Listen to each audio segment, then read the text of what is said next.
The US Appeals Court has ruled that most of President Trump's tariffs are illegal.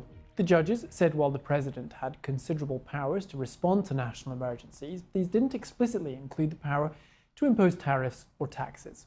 President Trump used a power under the International Emergency Economic Powers Act when he implemented his reciprocal tariffs, which have been a cornerstone of his foreign policy.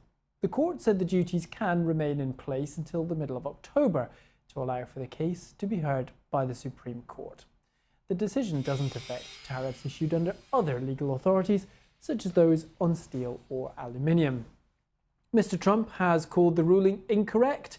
He posted on his Truth Social platform earlier saying all tariffs are still in effect, calling the court highly partisan, and said that incorrectly said the tariffs should be removed. But he said they know the United States of America will win in the end. Mr. Trump went on to say if these tariffs ever went away, it would be a total disaster for the country.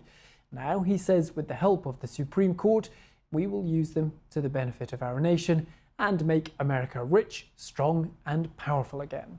Our North America correspondent, Anthony Zerker, has been following the developments. I spoke to him a little earlier.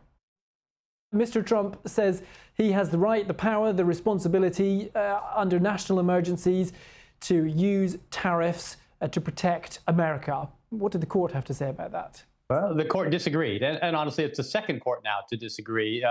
The lower court, beneath the appellate court, also held that this was an impermissible overreach on the part of the president, that he was reading too much into this emergency law that dates back to the 1970s, and that it didn't give the president authorization to basically impose tariffs on whatever country he wants, whenever he wants, and whatever extent he wants. They said that the Supreme Court precedent that they were looking at suggests that for a president to have this kind of broad power really has to be grounded in a law, and Congress has to explicitly say that the president has this sort of authority, not just the president interpreting it in what they said was a very strained manner. These national emergencies that Mr. Trump said gave him the authority to do that, what was he referring to?